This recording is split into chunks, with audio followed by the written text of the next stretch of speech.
am a real advocate for eating more wild food. I lived for 2.5 years in a teepee and ate nothing but wild edible plants.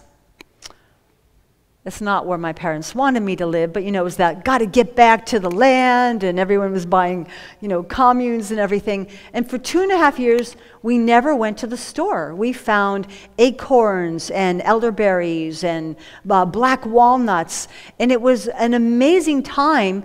But if you think back a couple hundred years, people weren't going to the store then either. They were growing their food, they were trading, and they were finding things in the wild.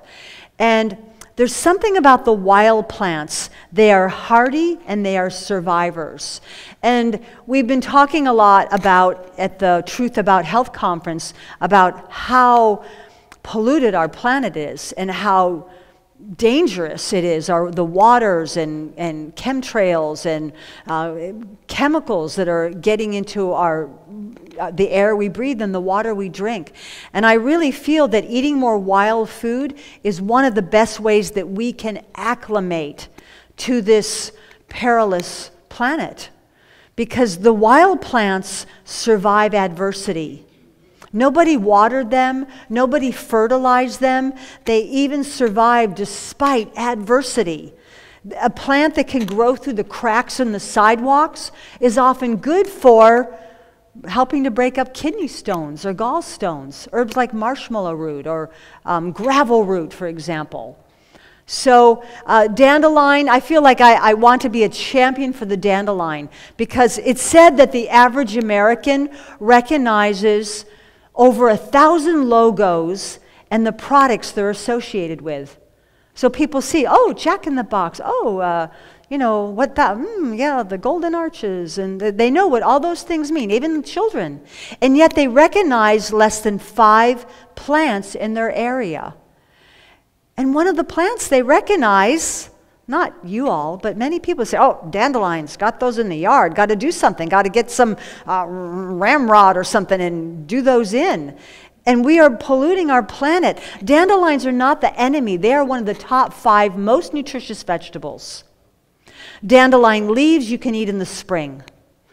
And they usually flower again in the fall, and then you can eat them again. It's not that they're poisonous after they flower, it's just that they become more bitter, and Americans are not as appreciative of the bitter flavor, but the bitter flavor is good for our heart, our small intestines, and our livers.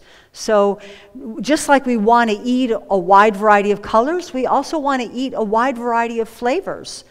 And as a culture, we often get really stuck on sweet and salty. So a little bit of bitter is a really great thing to include in your diet.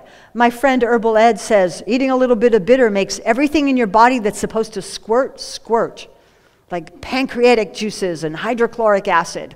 So the dandelion flowers are edible. And another reason that we want to honor the dandelion is that they are one of the first foods for the bees in the springtime. So we pesticide the dandelions. We are part of the problem that is causing the demise of our bee population. You can use the stems of the dandelion, just put them in hot water for a minute and use them like noodles. And then you can dig up the root, and remember we were saying roots energize your lower chakra, is good for libido. Dandelion roots contain a starch called inulin that's not the same thing as insulin, but dandelion roots are good for stabilizing blood sugar. And they also are liver detoxifying. So I like to dig up the dandelion. They actually aerate the soil. So the Chinese call them puyongging, earth nail. So I dig up the dandelions, scrub them, slice them diagonally, add a little olive oil and some tamari, and then put them in the dehydrator for about 4 hours, just to kind of caramelize them a little bit, not to make them totally dry. But dandelion is just one of those plants, but the wild plants I feel are so superior. And that's why I like to say, wild thing, I think I love you. Because if you want to be a little more wild, start embracing the wildness that's right there free in your yard. And the amount of chi and vitality you feel when you eat something that was growing 5 minutes ago, it's unsurpassed. How long ago was that kale in the ground that you bought at Whole Foods? It could be 6 weeks. at least 2 weeks.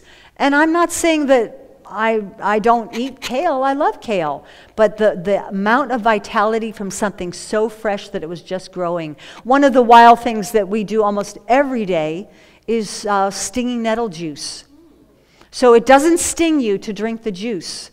But nettles has become one of my favorite plants. Rudolf Steiner, the founder of anthroposophical medicine, said, nettles are the heart of the world. And I really hope that by the time I leave this planet, that because I give 100 nettle plants away rooted every spring, that there will be hundreds of nettle patches all around Colorado. So learn what wild plants you have in your area. I used to live in Miami. I had a vegetarian restaurant in the 70s called The Supernatural. So even then, I remember there were all kinds of wild things we could find.